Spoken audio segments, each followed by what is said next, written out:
2025 ഡിസംബറിലായിരുന്നു നമ്മുടെ തദ്ദേശ തെരഞ്ഞെടുപ്പ് നടന്നത്. തിരുവനന്തപുരം കോർപ്പറേഷനിലെ 50 സീറ്റിൽ BJP അധികാരത്തിൽ വന്നു.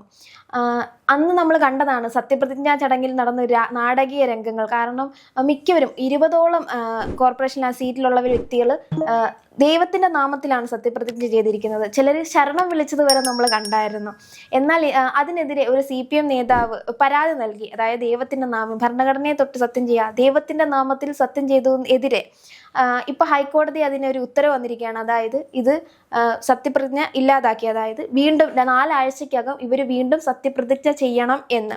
അപ്പൊ ഈ നടപടിയോട് എന്താണ് അഭിപ്രായം? LDF പാർലമെന്ററി കാര്യ അംഗമായ ദീപകിന്റെ ഹർജിമേലാണ് ഇപ്പോൾ ഹൈക്കോടതിയുടെ വിധി വന്നിരിക്കുന്നത്. അതായത്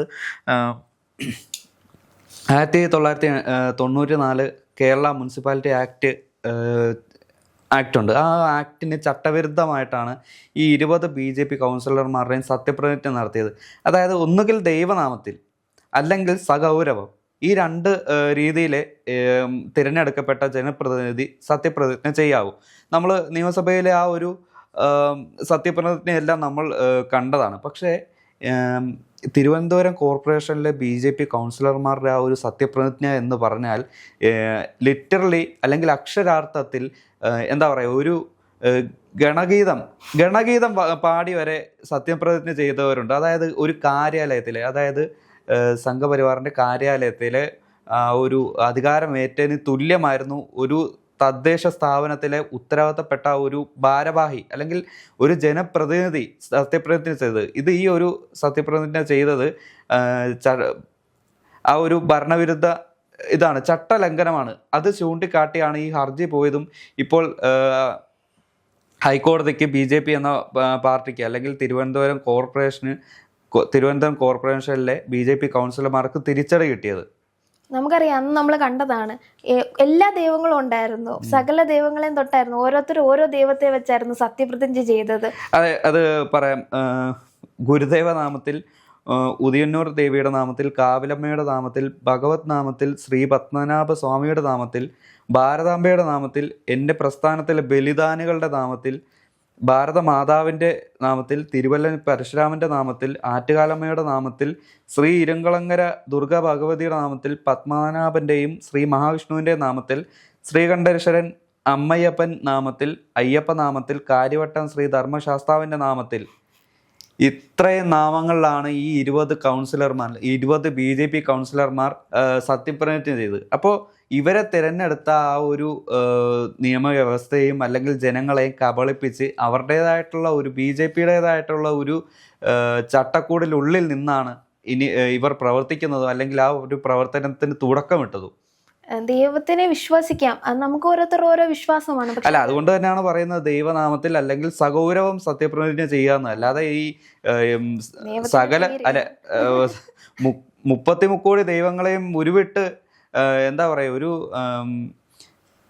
മതസ്ഥാപനത്തിലെ അല്ലെങ്കിൽ ആ ഒരു എന്താ പറയുക, ആ ഒരു രീതിയിൽ, ആ ഒരു സ്ട്രക്ചറിലേക്കാണ് ഈ ഒരു അതായത് ഭരണസ്ഥിരാ കേന്ദ്രത്തിലേക്കുള്ള ഒരു സത്യപ്രതിജ്ഞ നടത്തിയത്. അത് അംഗീകരിക്കാൻ പറ്റാവുന്ന ഒന്നല്ല. അല്ല, നമ്മളന്ന് കണ്ടപ്പോഴും തോന്നില്ല, അമ്പല കമ്മിറ്റിയിൽ പ്രസിഡന്റ് അല്ലെ സെക്രട്ടറി ഒരു സ്ഥാനത്തേക്ക് സത്യപ്രതിജ്ഞ കയറുന്നത് പോലെയായിരുന്നു അവരുടെ ഒരു ഭാവം.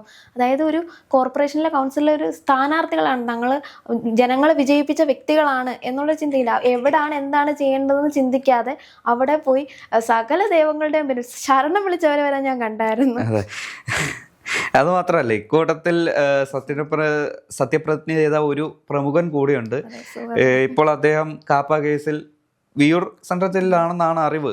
അദ്ദേഹത്തിന്റെ ഏകദേശം ആ ഒരു കൗൺസിലർ സ്ഥാനത്ത് എറിക്കുമെന്നുള്ള കാര്യത്തിൽ ഉറപ്പാണ്. ഇപ്പോൾ LDFും UDFും ഈ ഒരു സുഗതൻ എന്ന കൗൺസിലർക്കെതിരെ, അതായത് വാഴവട്ടുകോണം കൗൺസിലർ സുഗതനെതിരെ അല്ലെങ്കിൽ ആ ഒരു സുഗതന്റെ കൗൺസിലർ സ്ഥാനം നീക്കം ചെയ്യണം അല്ലെങ്കിൽ അത് റദ്ദാക്കപ്പെടണം എന്ന് പ്രതിഷേധത്തിലാണ് UDFും LDFും. നമുക്കറിയാവുന്ന അന്ന് ഈ സുഗതനെ അറസ്റ്റ് ചെയ്തപ്പോഴും അവിടെ നടന്ന രംഗങ്ങൾ അറിയാം. നമ്മുടെ BJPയിലെ ഒരു അംഗം, അതായത് ഒരു മെമ്പറാണ് അവർ, ശ്രീലേഖ, മുൻ DGP, അവർ വരെ പോലീസിനെതിരായി സംസാരിച്ചുകൊണ്ട് രംഗത്ത് വന്നിരുന്നു. അതായത് ഒരു ക്രിമിനലിനെ ഒരു മുൻ പോലീസ് ഉദ്യോഗസ്ഥർ സപ്പോർട്ട് ചെയ്ത് വന്നത് വരെ നമ്മൾ കണ്ടായിരുന്നു. അപ്പോൾ BJPയിൽ ചെയ്ത് കഴിഞ്ഞപ്പോൾ ഉണ്ടായ കുറച്ച് മാറ്റങ്ങളായിരുന്നു അതൊക്കെ. അത് ശരിക്കും മുൻ DGP ഒരു ജനപ്രതിനിധിയായപ്പോൾ ശരിക്കും ഷൈൻ ചെയ്തു എന്ന രീതിയിലാണ് അവരുടെ അന്നത്തെ ഒരു പ്രകടനം. അതായത് ഒരു കാലത്ത് ഈ ഒരു സിസ്റ്റത്തിൻ്റെ ഭാഗമായിരുന്ന, അല്ലെങ്കിൽ കേരള പോലീസിൻ്റെ ഭാഗമായിരുന്ന മുൻ DGP ആണ് നിലവിൽ നമ്മുടെ സംസ്ഥാനത്തെ കേരള പോലീസിനെ ഒന്നടങ്കം വെറും കവലച്ചട്ടമ്പികളുടെ ഒരു രീതിയിലേക്ക്, അല്ലെങ്കിൽ ആ ഒരു സംസ്കാരത്തിലേക്ക് ഇറങ്ങി അത്രയും എന്താ പറയുക, അവരെ അധപ്പതിക്കുന്നതാണ് ഒരു ദൃശ്യങ്ങൾ നമ്മൾ കണ്ടതാണ്. കേരള പോലീസിനെ എടാ പോടാ, അല്ലെങ്കിൽ വായിൽ തോന്നിയതെല്ലാം വിളിച്ചു പറഞ്ഞു. അതും ആരാ? മുൻ DGP ആണ്. അതും എന്തിനു വേണ്ടി? ഒരു കാപ്പ കേസ് പ്രതിയെ നിയമപ്രകാരം അറസ്റ്റ് ചെയ്യാൻ വന്ന പോലീസുകാരനെ മർദ്ദിക്കുകയും അയാളെ ബലം പ്രയോഗിച്ച് പോലീസുകാർ അറസ്റ്റ് ചെയ്യുകയും ആണ് അന്ന് ചെയ്തത്. അതിനെതിരെ ഈ ഒരു SHO വിപിൻ ദാസ് എന്നാണ് എൻ്റെ ഓർമ്മ, അദ്ദേഹത്തിനെതിരെ ഇയാൾ ഗുണ്ടാ പോലീസ് ആണെന്ന് വരെ ഒരു എന്താ പറയുക വിമർശനം ഉയർത്തിയിരുന്നു. ഇതെല്ലാം ഈ കേരളം കണ്ടു നോക്കുമ്പോൾ മൂക്കത്ത് വിരൽ വെച്ചാണ് കണ്ടു നോക്കുന്നത്. എന്താണ് ഈ ഒരു തിരുവനന്തപുരത്ത്, അല്ലെങ്കിൽ ഈ ഒരു കോർപ്പറേഷന് കീഴിൽ നടക്കുന്നത്? എന്താണ് ഇപ്പോൾ ഈ ഒരു മുൻ DGP വായിൽ തോന്നിയ കാര്യങ്ങളെല്ലാം വിളിച്ചു പറയുന്നത്? ശരിക്കും ആശങ്കയോടെയാണ്, അല്ലെങ്കിൽ അമ്പരപ്പിലൂടെയാണ് അന്ന് ആ കേരളം മുഴുവൻ ഈ തലസ്ഥാനത്തേക്ക് നോക്കി കണ്ടത്. അന്ന് BJP തിരുവനന്തപുരം തലസ്ഥാനത്ത് വിജയിച്ചപ്പോഴും എല്ലാവർക്കും അത്ഭുതമായിരുന്നു. അതും ഒരു ക്രിമിനലിനെ കൂടിയാണ് അവർ വിജയിപ്പിച്ച് വിട്ടതെന്നാണ് ചിന്തിക്കേണ്ടത്.